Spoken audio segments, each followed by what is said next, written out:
In a world where news flies around every minute, you need the ability to relate and connect with what matters and stay up to date. Schengen Story Media News Echoes program is Africans in Diaspora and at Home's leading English news network, one of the most trusted, respected sources for news updates on current affairs as they affect global Africa.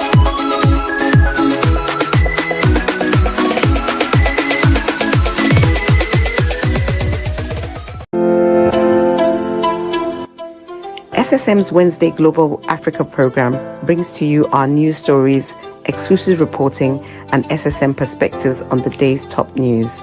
Plus, the inside scoop on Africa's most important developing stories. Join us on Wednesdays, 11 a.m. West African time. Yes, you're here with us. Raji Olayinka, you're welcome. You are welcome. Good morning. You're welcome to SSM Wednesday African Updates. How are you, Raji? I'm very well, thank you. I'm really glad to be here today. Good morning to our viewers around the world. Welcome to another exciting Wednesday engagement with SSM. Nice.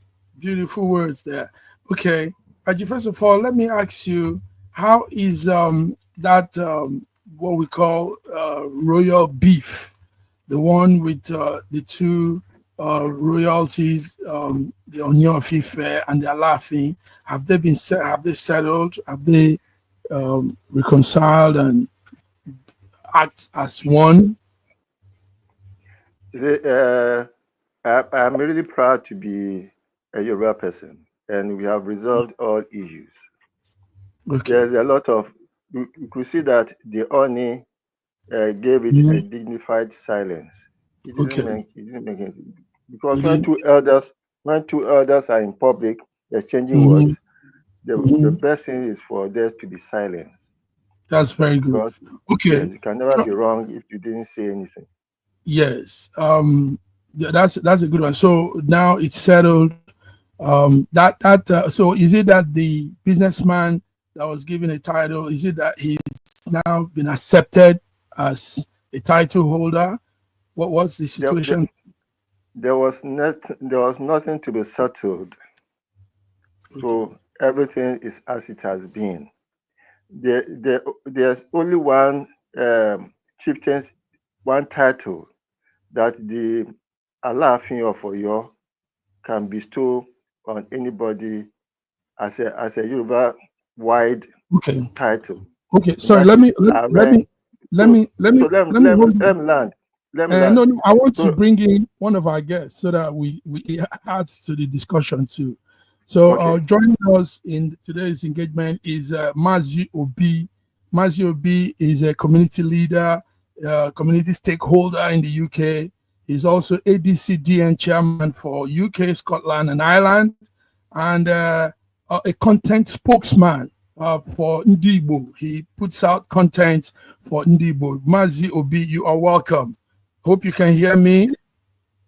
Yes, I can hear you very well. I greet you all with the sincere greetings of peace, audience. In my native Igbo language, we say Udo Delono, which means peace be upon you all. Thank you for having me here. Nice. You're welcome. Upon you too, man. Good. So, Mazi Obi, you are tuned into SSM News Echoes Global Africa. SSM is a network here in Europe, and it connects both with Nigerians in diaspora and Nigerian back home. It's an English network, a trusted source for your news updates and current affairs as it affects Africans. So, Mazi, before we go on, Raji and I were talking about an issue in the southwest of Nigeria, where the two royal fathers had a small animosity. So, Raji, go ahead. You were updating us. Yes. Is it been said? Yes.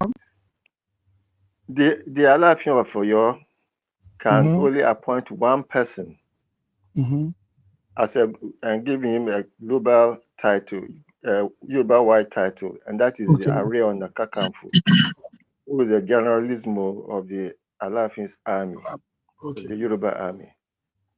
He doesn't have to give in. There's no other title that the Alafi can confer or anybody. Okay. I want to ask you finally before we move in with our guest Maziobi Okoli. Is it that businessman endorsed? I mean, given a chieftaincy title, is it that it's settled? The Alafi has accepted it as a royalty, the businessman as a royal chief in the land? It is not for the Alafi to accept or reject. Okay. The Alafi has power only to appoint one person. That is Ariana Kakanfu. Okay. Any other title given to anybody, especially by the Oni, stands. And the title was Okolomo of Odua. Okolomo of Odua. Okay. Odua, yeah. So I don't see, there was no controversy in the first instance. There was probably a misunderstanding, probably pushed onto the Alaafin by Medusomnia's political agents who want to disrupt the peace and quiet of Yoruba land. Thank you very much for that update. That's a follow-up update, viewers. A follow-up update of the situation last 2 weeks where the two royal fathers had this little slight animosity, and Raji has given us that update. Raji, let's come to our guest, Maziobi. Maziobi is a spokesperson, like I said, in the Nigerian Igbo community. So there's an issue again in that side, and that is that yesterday we woke up to hear the Ohaneze Igbo organization, that pan-social African group that said they support Tinubu, they will be behind Tinubu in 2027, and no Igbo child or son, no Igbo person should run against him. So Maziobi, this is what we have you here for. Can you please update us on that very ridiculous statement? What was that? In the first instance, I think it's laughable that any human being can say to a Nigerian, a born Nigerian, that you cannot contest for election. That is contrary to Nigerian constitution. It's even against the United Nations right on human right for the freedom of expression, freedom of assembly, and freedom of everything that you hold dear to the human rights. Now, it is not shocking to understand that when things like this happen, it goes to show you how ridiculous and how mundane and low-level people can play to speak for over 80 million Igbos without getting the consent of the people, the stakeholders in Igbo land. In the first place, Isi Guzo is not a member of Ohaneze. To give you an idea, I am the president of the coordinator of the Congress of Igbo Leaders UK.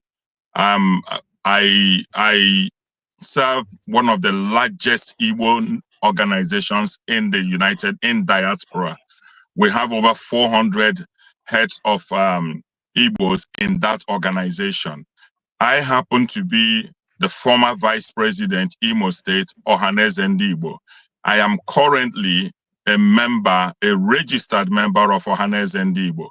We do have the Imobi of Ohaneze, which is one of the highest decision-making bodies of Ohaneze.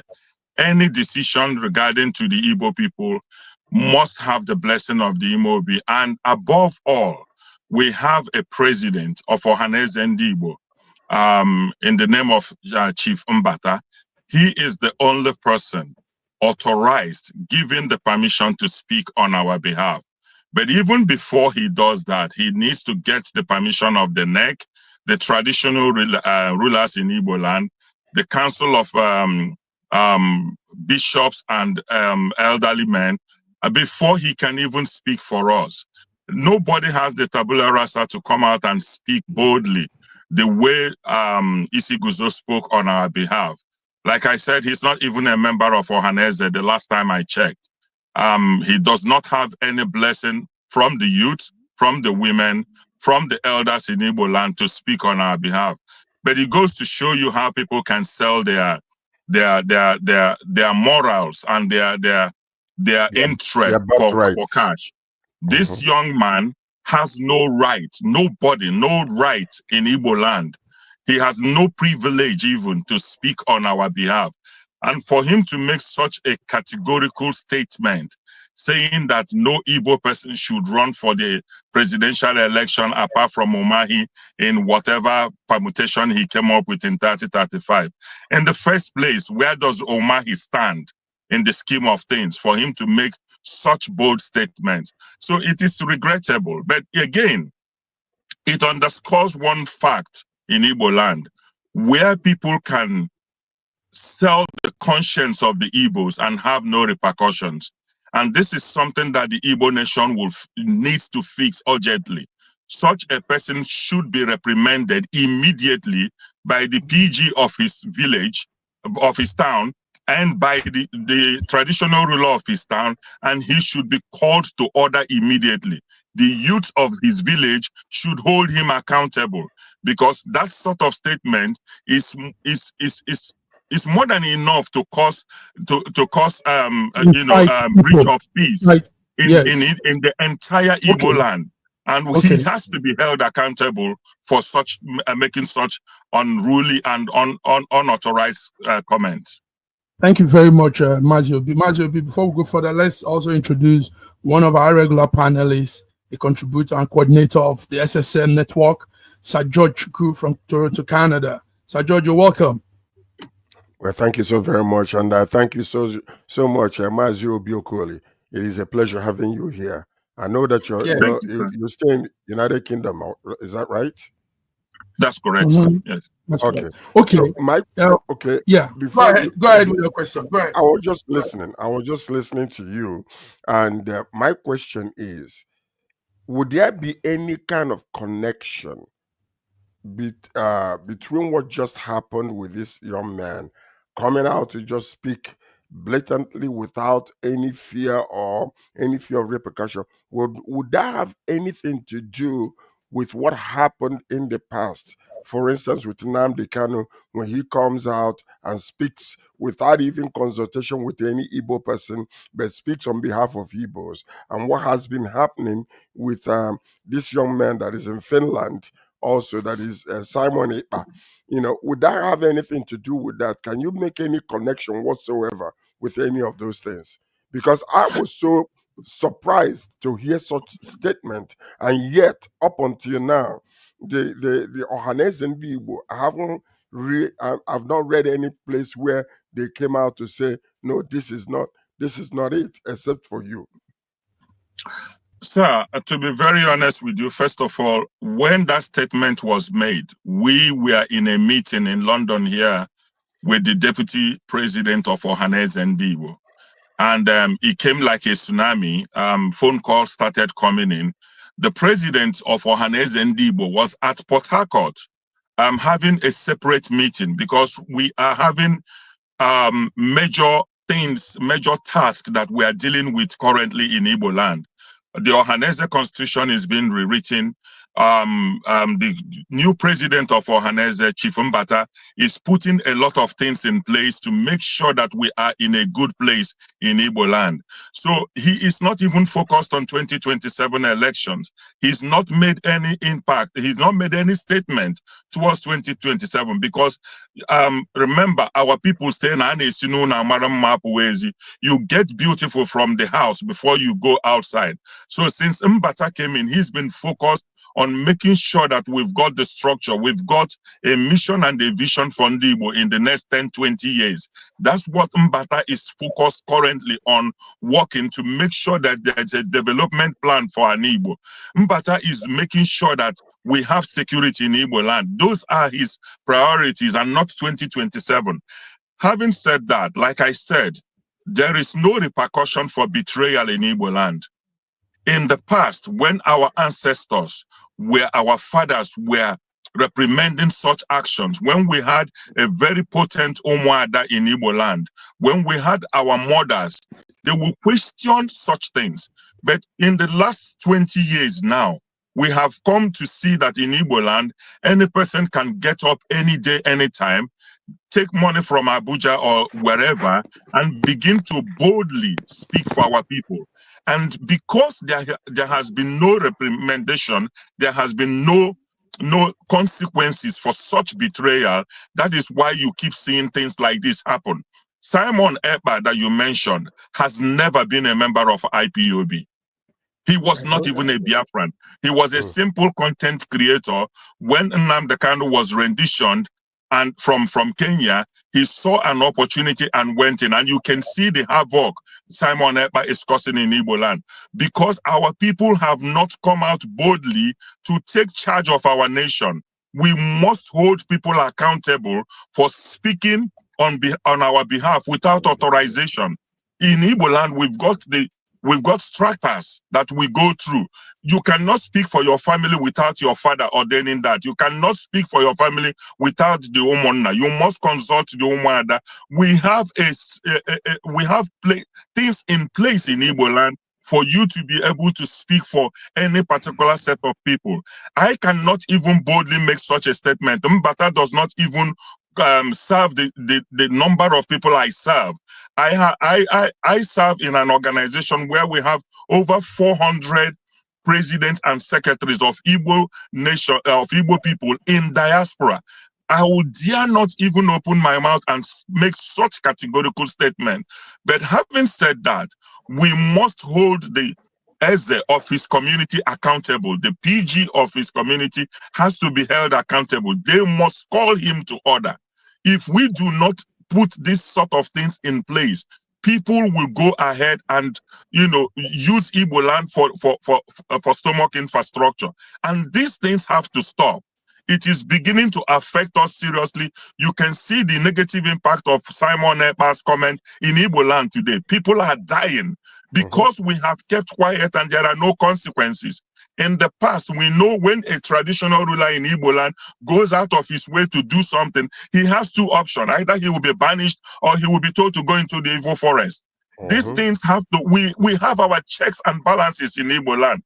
And with the advent and spread of all this Pentecostalism in Igbo land, and then the concept of Okwote Keleze, where people now think that wealth is might. We do not have now, we are beginning to suffer the consequences of such things, where little children are becoming Igwes in Igbo land without the offer of their people. So we have a lot of issues that Mbata is looking at currently. And the list on his mind, I speak boldly about that, the list on members of Ohaneze Ndigbo currently, which I am a member of, is about 2027 election. We want to see peace in Igbo land. We want to see development in Igbo land.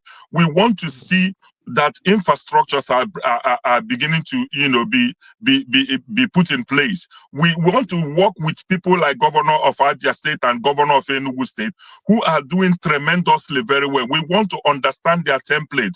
We want to go back to Mike Opera's template to see how we can develop our nation. So when people now want to sell us short, it begs for understanding how Isi Kuzo, who is not a registered member of Ohaneze, can make such recalcitrant and careless statement on behalf of 80 million Igbos.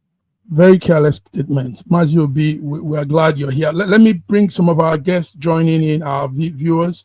Viewers, you're tuning to SSM Wednesday African Update, and we're here with Mazi Obi, a community stakeholder in the UK, ADC DN chairman for UK, Scotland, Ireland, and like you can see, is content spokesman for the Ndigbo. Mazi Obi, let's move on with more questions, but I'll give it to Raji, our Southwestern brother, to ask you his question. Go ahead, Raji. Yes, in fact, he has answered all my questions, even before I asked. Is the person who made that statement a member of the Ohaneze? What position does he hold? And he has told us that the guy is not even a member. So where did he get the audacity to make that statement? Because you are making a statement in the name of a group, you ought to be a high member of the statement, probably the spokesperson of that organization. I I can feel your hurt, Mazi, and I believe that you would put that guy under check, and there won't be any subsequent embarrassment, because this is an embarrassment to the whole Igbo nation. There will never be another embarrassment to your great group. Thank you. Okay. Let me just continue in the same vein. I asked that question before. Thank you so much for the answer. But my question goes further to say, you've been saying, you said several times, number one, he's not a member of Ndi Ohanaeze Ndigbo. Number two, he had no authority whatsoever to speak on the behalf of Igbo people. Number three, the reason why I asked that question was because in the past, you have seen what had happened, with Igbo people, where somebody would just rise up and make himself a self-imposed authority over Igbo people and speak on our behalf. Why is there not a swift action right now against this young man from the Ohanaeze Ndigbo? Because if there is no statement whatsoever, no swift action against him, this is exactly the reason why a lot of people will rise up tomorrow and do the same thing, thinking that there will not be any repercussions to their stupidity. So I believe that Ohanaeze Ndigbo need to come out and blatantly condemn such act and go after this young man and ensure, like you said, from his own village, from his own Eze, that this man is well taken care of according to the Igbo tradition, in messing up the way he did. So, but up until now, I've been watching to see if Ohanaeze Ndigbo, the president or a spokesperson, will come out openly and condemn this act and go after this young man. Why has there not been any swift action against him? Sir, if you listened to me carefully earlier, I made a comment that even the president of Ohanaeze Ndigbo will need to concave a meeting of NEC, and then the Imobi needs to equally be in the know of what is happening. We were in a meeting in the United Kingdom here with the deputy president when this news hit the airwaves. I'm aware that some very outspoken elders of Igbo land have made attempts to reach channels like Arise to be able to lay the positions very clearly for the world to see. The president of Ohanaeze is currently consulting, that I know for sure, and he needs to consult with the Imobi, and an action will be laid out. Remember, we have had so many of these sort of things happen in the past, and we cannot immediately be reacting.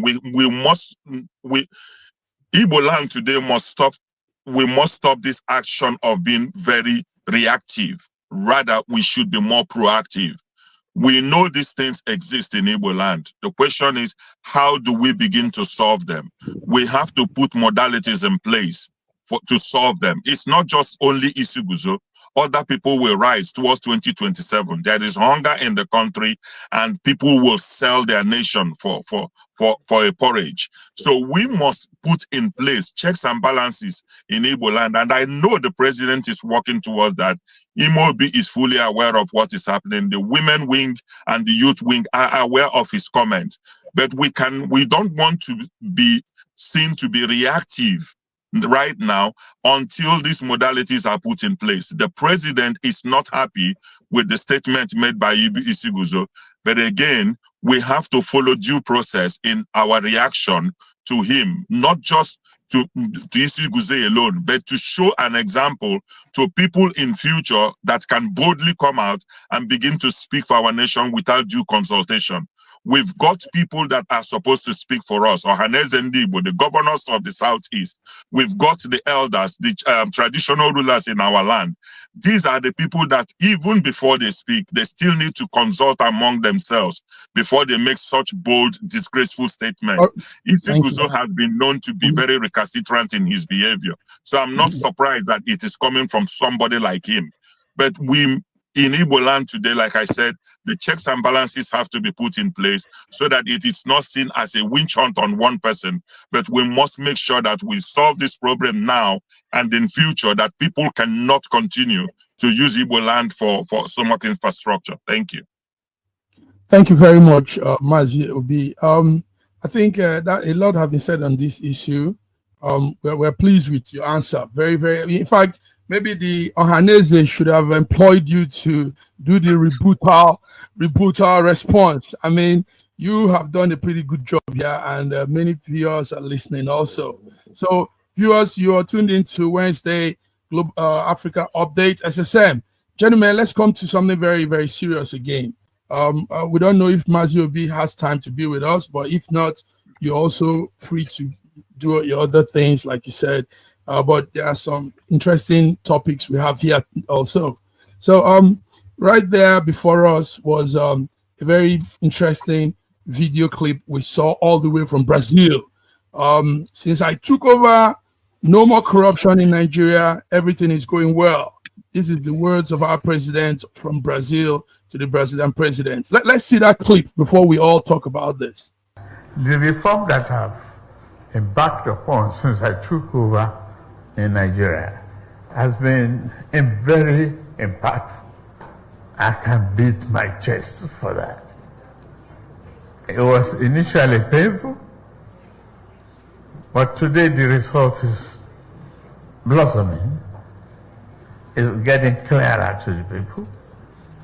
We have more money to the economy, no more corruption. We have the governor of Central Bank here.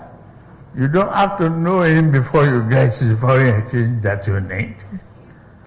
The speculators are out in our currency market.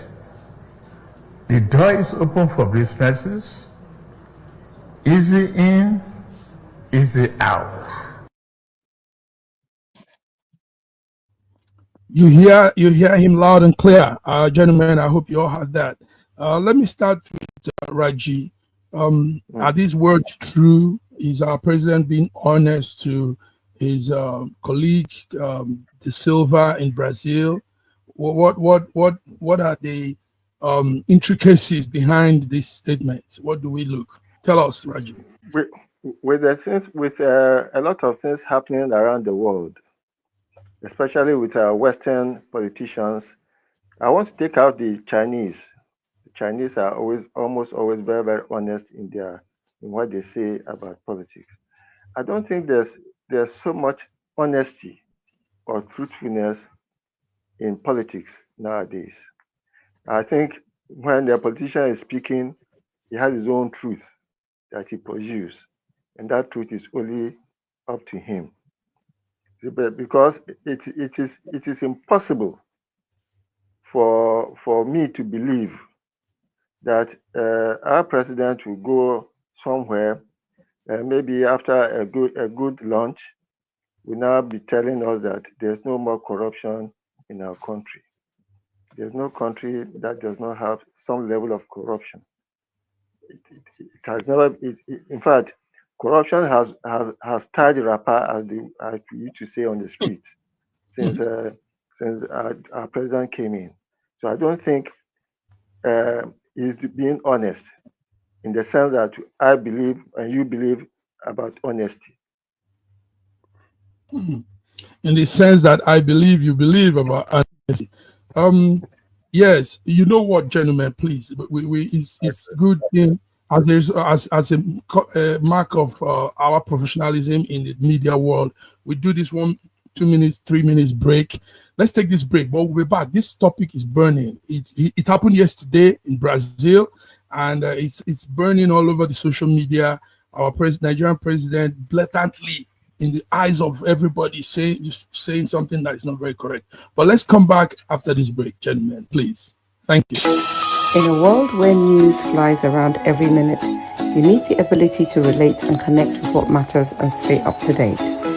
Schengen Story Media News Echoes program is Africans in Diaspora and at Home's leading English news network, one of the most trusted, respected sources for news updates on current affairs as they affect global Africa.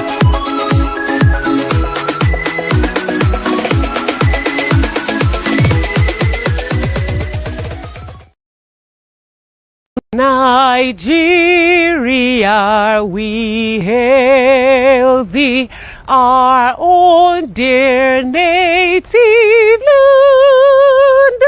Though tribe and tongue may differ, in brotherhood we stand.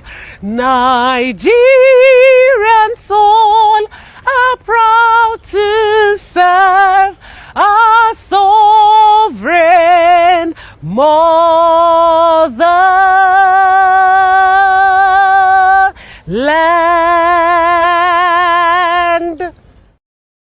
In aviation, this is the London Gatwick Airport. Over 30 million people fly through its single runway annually, and it's owned by a Nigerian. In robotics, this is Apple's Mechamon, world's first gaming robot sold exclusively by Apple. It was made by a Nigerian, Silas Adekunle. In leadership, the first African to lead the World Trade Organization as Director General, she's Nigerian. Africa's richest man and business tycoon, Aliko Dangote, is Nigerian. In sports, Victor Osimhen, the highest goal-scoring African in Series A, and is currently leading the most goals scored by an African in a single season. He's a Niger boy. A two-time former unified world heavyweight champion, Anthony Oluwafemi Joshua. He's a Nigerian. In music, Rema holds the record for the most streams on Spotify by an African artist. He's Nigerian. In medicine, Dr. Oluyinka, he did an unquote impossible operation.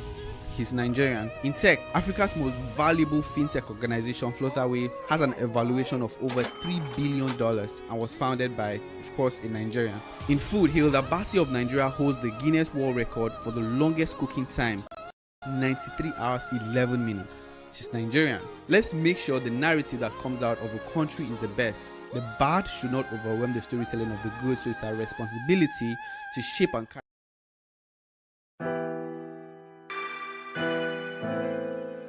Schengen Story magazine is an African international bi-monthly magazine based in Milan, Italy, and founded in 2016. The publication focuses on personalities, fashion, style, entrepreneurship, and culture for Africans. The articles on food, movies, fitness, music, travel, sports, technology, and books are also featured. Our lives full of best stories. A lot can happen in a month. Expand your mind, change your world. Get Schengen Story magazine's full editions, celebrating Africans make an impact. Read better, the inside story. Your fashion magazine for a better lifestyle, inspiring stories for you. Your monthly dose of entertainment. SSM's Wednesday Global Africa program brings to you our news stories, exclusive reporting, and SSM perspectives on the day's top news. Plus, the inside scoop on Africa's most important developing stories. Join us on Wednesdays, 11 a.m. West African time. All right, gentlemen, you're welcome back. Viewers, you're welcome back to Wednesday, 27th August, 2025. We're here with Raji from Lagos. We're here with George from Canada and Mazio B from UK, London, UK. Gentlemen, let's come back to those words. Since I took over, no more corruption in Nigeria. Everything is going on fine. Tinubu tells President Brazil. Let's come to Mazio B. I don't know. Mazio B, what is the president saying the truth? Listen to this now. He could be saying what he's being told. You know, he has his various officers giving him all the updates. Maybe it's not his own fault. Maybe it's these people briefing him on something else. What do you think? I think, to be very honest, we need to put this in perspective. We do not expect the president of Nigeria to go to a public audience and say, my country is the most corrupt country in the world. Although we know that Nigeria is widespread and deeply embedded in corruption, starting from the grassroots up to the government. So the other question we need to ask is, what level of corruption was he referring to? Is it the official corruption or systemic corruption? Or is it the corruption within the church? Is it corruption within the educational system or whatever? So When I heard the statement, I said, okay, this is a public image redemption statement to show the world that Nigeria is not as corrupt as they say we are. But deep down, we are in Nigeria. We are Nigerians, and we are in this forum. We need to speak the truth to ourselves. We know that executive lawlessness and corruption is affecting Nigeria deeply. It didn't start from him. It's been a systemic illness of Nigeria since after independence up till date. I would expect the president to say, we have level of corruption. We are doing something about it. We've implemented these policies and that policies to make sure that, we reduce corruption to the barest minimum. But a categorical statement saying that there is no corruption in Nigeria, I think the president needs to just get out of his car, go on the street and see what the police are doing.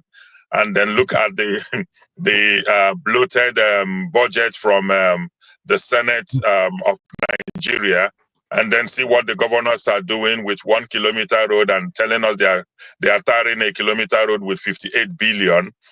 We saw what is happening in Lagos now with the road they are building from Lagos to Cross River.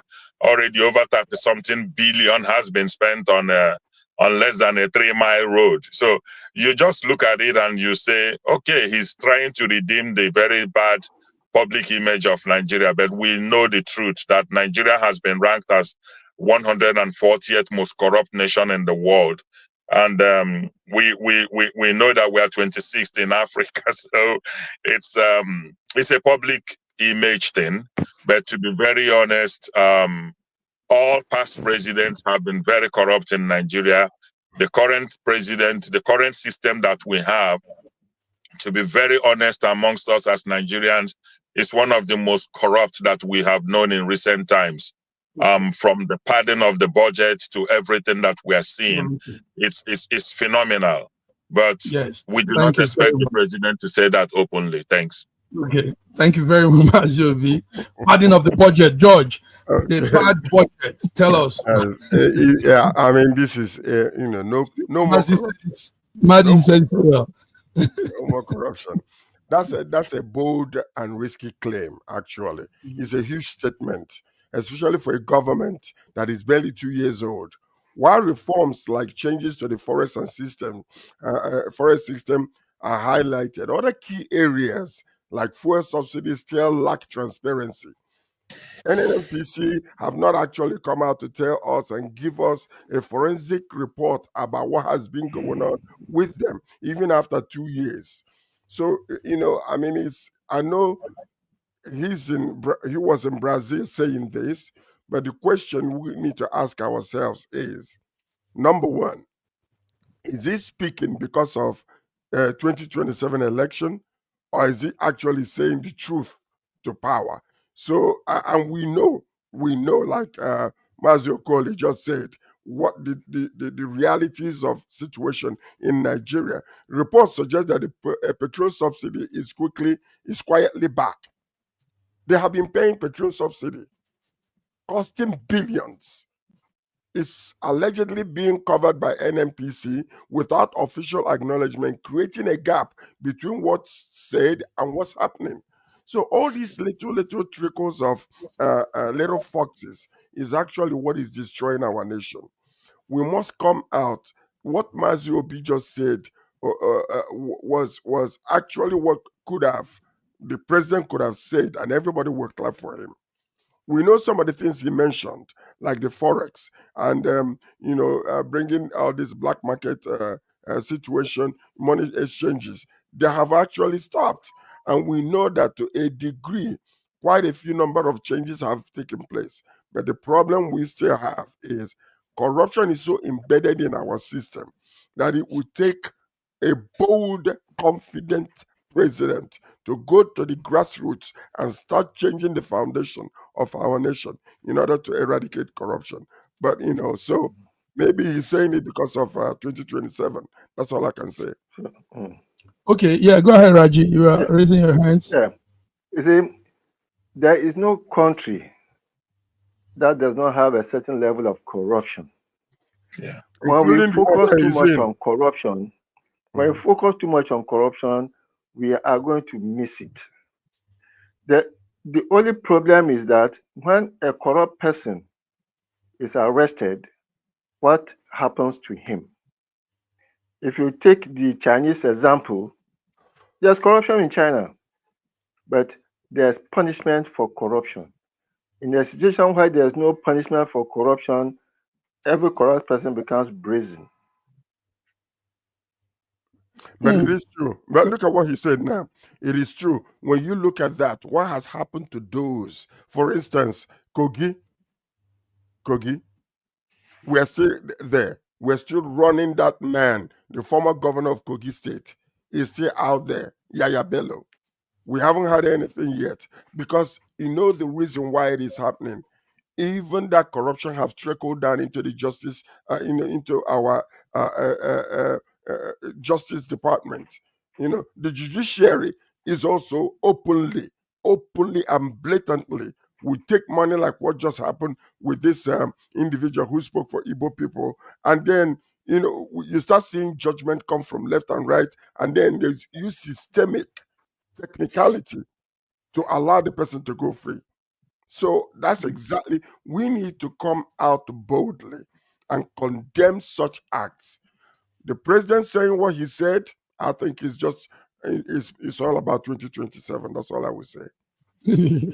All right, gentlemen, thank you. Before we go into all major news again, what we have, somebody is doing us well. There's a young lady that has promised to do more bigger feats in the book, the record-breaking Guinness book, and that's that lady, the Hilda girl that cooked food last time and got the record. Now she's cooking with a big pot. She's cooking with a big, one of the biggest pots around. But no, let's talk about that. It sounds funny, but let's see this clip first. See this clip. So that's Hilda, and that's the pot she'll be cooking with. She attempts to break the world's largest pot of jollof rice next month with that big pot, and she says she's doing it. She has tagged it Gino World Jollof Festival with Hilda Echi. This will take place in 12th of September 2025. So the plan is to put in food into a 6-meter wide, 6-meter tall pot, and the goal is to set a new massive world record. So she's doing fine. At least somebody putting us in a positive light. Maziobi, how you feel your sister trying to do something? To be very honest, I think Hilda is making us proud in her own way. I think it boils down to the point where we say that whatever you are good at doing, do it very well. Okay. And she is doing, Nigeria proud with her talent and resources to make sure that people see us from a different perspective. However, I would want Hilda to equally look at the opportunity of making sure that she passes her talent down to the younger generation. Increasingly, with the GMOs coming into the world today, we are beginning to eat poisons into our system. And with somebody like Hilda diversifying into making sure that it's not just about cooking, but it's about eating healthy. Making sure that whatever we consume is the typical ways our parents, brought us up with. We want to see people eat warm food. We want to see people eat organic food in Africa. And you could have seen the effect when COVID came. A lot of people thought Africa was going to be a grave land, but you could see that it didn't affect us the way the West thought it would have. It was going, it would have affected us. And I think looking at it seriously, it boiled down to the sort of food that we eat. We must use, people like Hilda to make sure that we campaign for healthy eating so that we can understand what healthy eating is in Africa and keep our body and soul healthy. So kudos to Hilda. She's doing very well. Others can be spending their time in Big Brothers, bringing disgrace to the nation and showing off promiscuity and nudity, but she's taking her beauty, her talent and resources, and she's creating something positive for Nigeria. And that is what we want to see. That's the sort of young people we want to see coming out of Nigeria. The Nollywood has done fantastically well, and the music industry, the videos and the rest of them, they are creating fantastic image, positive image for Nigeria. And we just want to encourage our younger people to follow people like this and bring, and create more positive image and a good international, exposure to the world to see us for who we are. We are not just a fraudulent nation, but we're a nation, like your video said, we've brought impact on the world in sports, in everything. And it just needs to be encouraged. Kudos to Hilda. Wow, beautiful, Mazi B. Yes, I don't know, you guys. Let's leave it at that. Mazi has said it all for us all. Let's come to the NRC situation, the train derailment in Kaduna. Raji, tell us, what is that whole story? The whole train going off track, people getting injured. Give us the update, Raji. It is quite saddening that vagabonds could be invading a railway line and removing parts and pieces of that structure, mindless of the dangers that this will cause to the trains and to people in the train.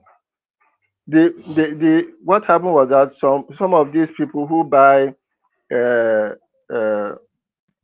iron pieces and metal things, but have gone onto the rail line to remove part of the rail line, and when the train came on it, it derailed. It's sad.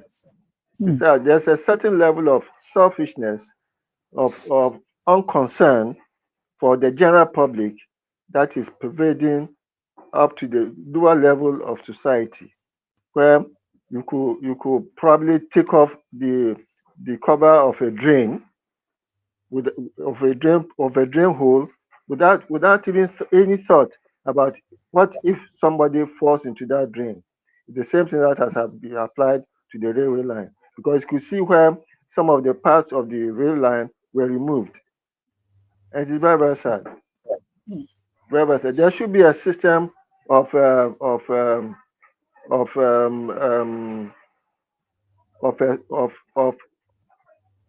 securing those assets. You may probably put a burst of voltage on the line, so that anybody who could go there, who gets onto the line, could be shocked, and therefore will prevent people from coming to do damage to the railway lines. There should be some system of protection on that line. Thank you very much, Raji. You gave a good insight there. George, this is the same track that Rotimi Amechi, the former Minister of Transport, said trillions and trillions of naira was spent building. Now it is going down the drain. George, how do you see this? Yeah, I mean, it happens everywhere. But I understand that, that NRC suspended operations after Kaduna, this Kaduna-bound train derailed at KM49, leaving passengers shaking and a few of them injured. One thing that I thank God for, that there was no death. At least, thank God for that there was no death. If investigation is underway, I don't know whether Raji, has there been any kind of statement made regarding what actually took place? Because my understanding is that they're probing the cause with a Go team, collecting evidence and speaking with stakeholders, and passengers' care and refunds are being made right now. So until official statement comes out to the reason why it happened, which we believe that what Raji was saying could be the reason why it derailed. And if it is so, it is such a sad situation. We have lost our conscience when it comes to money, when it comes to these things. I don't even know where we went wrong, to just go ahead, just because of simple cash you're going to make, just to risk the life of other people, if that is the case. But until the official statement comes out after investigation, then we can speak the truth regarding that. Thank you. Thank you, George. Yes, Mazi Obi, is there anything you want to say about this? I think, to be very honest with you, I living in the UK as an IT consultant, I've had the opportunity of working for one or two major transport companies, and the first thing that I noticed when that thing happened was I was looking at safety. For you to have such a powerful train line, you need to think about safety, deeply about safety. Now, there are chips that you can put on train lines that can give you signal where there are malfunctions or where certain parts are missing. You should have CCTV cameras installed on the lines to capture movement. These CCTV cameras need to be monitored 24 hours, 48 hours of the day. The safety people need to go in every night to make sure that the rail lines are what it is before before the morning, when the trains will start running. So these safety things, if they are not in place, something like this could happen. And we know the damage that has been done by these iron people, these guys who buy iron. The other thing that we need to do is what checks and balances are we putting? We saw in Abuja where the hole covers were all taken away. They found them in the market. Have these people been brought to court? Have they been brought to justice? We need to put things in place. But the most important thing is look again at when this rail derailed. We did not see the ambulances. Thank God there was no casualty. You would have seen a rapid response immediately of ambulances, fire services there. When I checked, it was painful. I mean, there was none in sight. So if we had people seriously injured, some of them could have died. If we had people in the UK, the helicopters will be there, the ambulances will be there. So we need to take safety seriously in Nigeria. I suspect that derailment could have been caused by sabotage, but that should then let the railway companies begin to look at safety. The chips I was talking about, if somebody pulls something out of the rail line, it should show you on the screen. It will show you that there's a malfunction somewhere. As soon as the train is going, the vibration will tell you there's a malfunction. These things are softwares that have been designed and developed by the Western world. All we need to do is to buy them. But trust Nigerians that they know these things exist, but have they put it into consideration? Has somebody even bought them and not implemented them? Have the money been released for such safety? So these are questions that need to be asked when forensics are done. The way the rail line, got destroyed, you could see that the train was not even at a very high speed. That's why we did not see a large number of casualties. If it was a speed train, I mean, nobody could have survived that, because it was like they had taken everything that held the train line to the earth. So they had removed all the bolts, maybe for melting. So if they had the chips that monitors malfunction, defect on the rail line, they would have fixed it. They need to automate their rail line. They need to automate the safety of their rail line.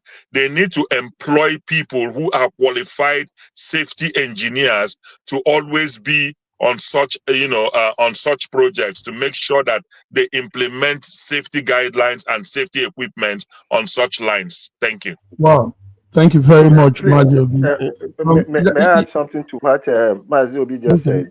Yes. The solution he's preferring is maybe very, very apt for Britain. But our rail line is so rudimentary.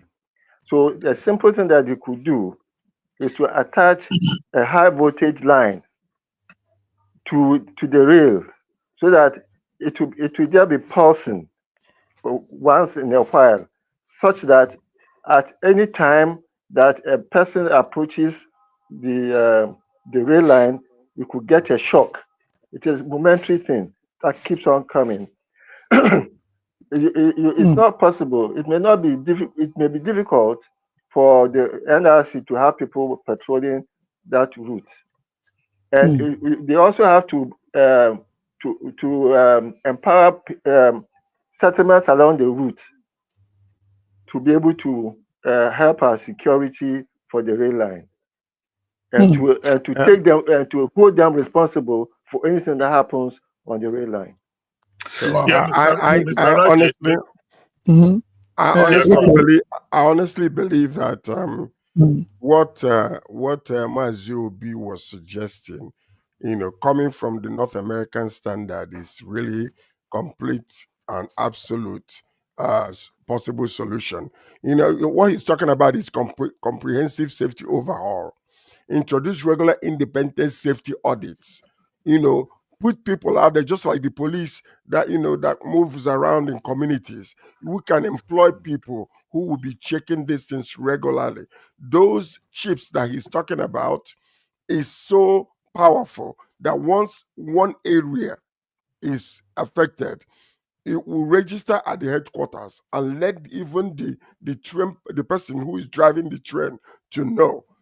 So to implement upgrade tracks and rolling stock, implement real-time monitoring system. That's what he's talking about.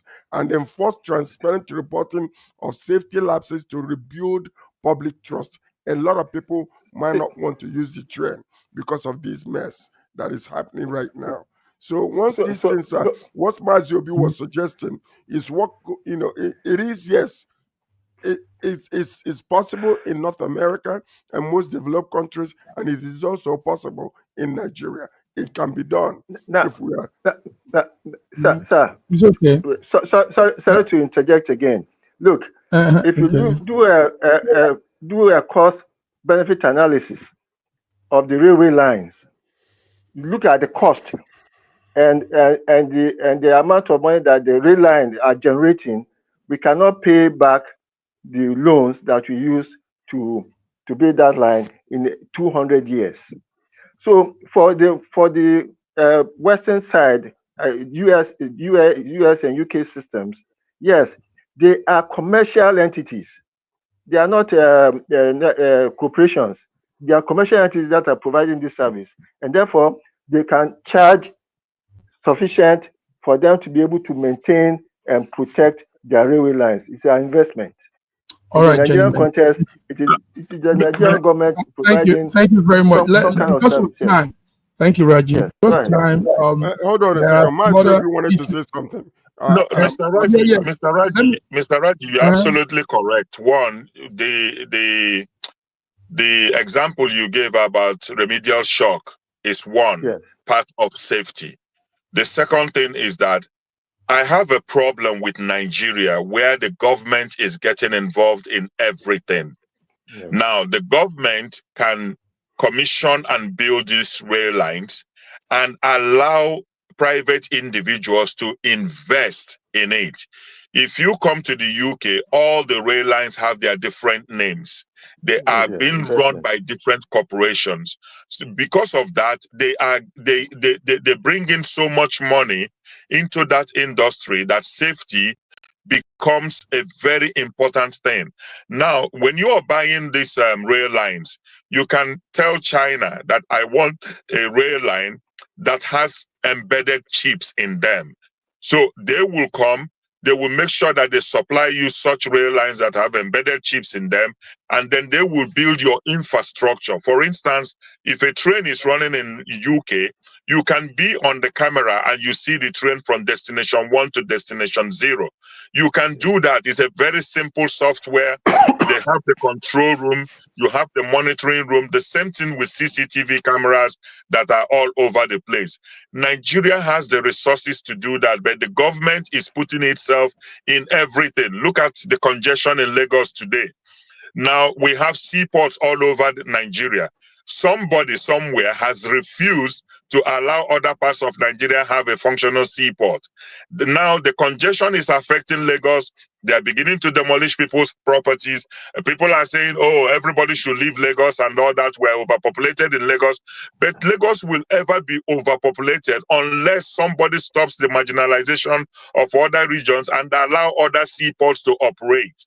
And when they do that, it takes the shockwave away from Lagos, and we can see other independent investors come into One Wharf, Warri Wharf, Calabar Wharf, and all that. And people will begin to see diverse economic development. But for some reason, some Nigerians, some of our government officials are just racist. They are not tribalists. They are racist in their policies that is making other Nigerians suffer. Railway should not be a government thing. It should be a private investment enterprise where people can come in and put in their money, charge the normal fares that are regulated by government, and make sure that they deliver quality service to our nation. Thank you. All right, gentlemen. Beautiful outing today. Maziobi, you really spiced up the broadcast today. Thank you very much. We had some more topics to run, but it's time. So, but we might just talk about the new bill, the new Cybercrime Act that's in place now. Let's just talk about that for the next 4 minutes. Gentlemen, federal government shut down about 13 million social media accounts for offensive content, they claim. And this is coming because the National Assembly, under Godswill Akpabio, has made officially passed out into law the Cybercrime Act. So it affects us here too. Let's not take it trivial. As media people, we need to look at the lines, what that Cybercrime Act talks about. If people's content will be shut down because of some act, then there's trouble. Is this not that in the mouth of people? Right? Yes. Tell us. I'm sure it's an attempt to stifle public different opinion, the opinion that they find offensive. Which may not be offensive, because they define what is offensive, and therefore they can shut you down for whatever you say that they don't like, which is very, very unfortunate. Very unfortunate. So some of those things we saw in that act reads it will be unauthorized to access people's phone, laptops, accounts without permission.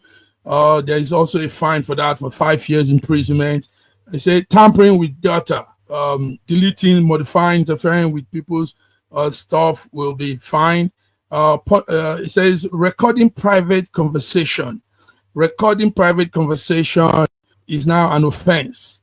So you can't record me and you talking, Raji. You go to jail 5 years. Unless we both know that we are being recorded.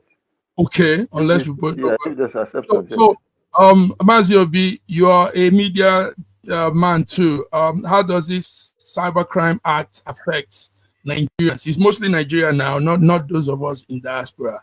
To be very honest with you, if I have to be honest, Nigeria needs a regulated cyber act. And when I read through that, there's a sincerity of purpose in that act. I don't know how many times you open your phone and you see videos of very young children being displayed online, nudity and pornography being displayed online, and people can share that without consequences. All these people who come in on WhatsApp and clean up people's accounts, it needs to be regulated. But again, you understand that the Nigerian Senate has lost its glory. And everything that they do today, everybody is cautious of it. People are suspicious of it because they are not a set of people that we can trust. So while Nigerians are looking at the Cybercrime Act, it is everywhere. It is everywhere. Even in the UK, a new one just came out. For you to watch adult content, you must sign in. You must accept that you're over 18 years old. You must show pictures of yourself. You must provide evidence of one of your ID cards, so that allows you to access like adult sites. But in Nigeria, go to all these apps, WhatsApp and everything, you can access anything you want to access in Nigeria. People, our young men and women are beginning to tap into people's, invade people's privacies. Recording of people's conversation is a crime if you don't warn the person. But if you tell the person, my conversation with you is going to be recorded, the person has a right to say to exit the conversation or not. But what they are talking about is where you don't get the authorization from the person, you record the person for malicious use. That is a crime. If you record somebody unauthorized for malicious use, that's a crime. You need to warn the person before you do that. And then we need a regulated system. But like I said, everything in Nigeria, because of the insincerity of the leadership, they have not taken time to explain what these laws are and why it is important for us to have a regulated cyber act law. Everybody in America, everywhere they have it, but the implementation of it is another thing altogether. I see a situation where the EFCC will now become a cyber act police officer, and then people will be harassed all over Nigeria and extorted. These are the things people are beginning to look at, the effect on them as individuals, not the crime itself. The implementation and the policing of this cyber act crime, could it then be reduced to the barest minimum where people will not have the freedom of expression, of assembly, of speech anymore? What then defines cyber act crime in terms of speech? Where you criticize government policies, could the EFCC or DSS come after you to say you've committed a crime under the act? So the act needs to be studied correctly, not just in the word, but in the practice and implementation of that act, to make sure that the average rights of individuals is not being inhibited. And that is where I think I have my own problem, is in the implementation and the policing of that. But in reading the Cybercrime Act, it is something that is already existing in the global space. But then you know how Nigeria functions. Nigeria is not friendly to her citizens. Every law that is being passed is used against her citizens. But the Cyber Act, from what I read, is absolutely something that is needed. But then implementation, policing, and enforcement is where the main Nigerians should be really, really concerned about. Thank you very much, Mazio B. George, I don't know, you have a few things to say on this Cyber Act, Crime Act and the effects. My only concern is, I know where we are. I live in Canada. You know, there are code of practice, you know, and rules of engagement, you know, in civilized world. What they're doing, like Mazobi said, is legitimate and is needed in Nigeria, because we can be so easy to exploit a lot of things. Now, when it comes to child exploitation, that's one area of it that is really needed. And when it comes to other areas, like people just recording you, putting it out there without any consequences, or warning you that recording you, yes, indeed. My only concern is, without transparent, independent oversight, there is a very real risk that the power could be used to silence political dissent, criticisms of the government, and and legitimate public debate under the vague of guise of removing offensive content. Every time you say something about the government, they will remove it or they will shut you down. So that is the only concern that I do have. But as for the necessity of what they are doing, it is very necessary. That's my only concern there. Beautiful. Gentlemen, we wish time could just allow us. It's been a beautiful day out engaging with each other here. You guys giving out beautiful insight, very impactful opinions, and even solutions to what could be there. Thank you, George, for being here today from Canada. Thank you, Lainka Raji from Lagos, Nigeria, and the great man, Mazio B. Okoli. It's been a pleasure having you guys here. So we have to go now. Pleasure. Yes. Yes.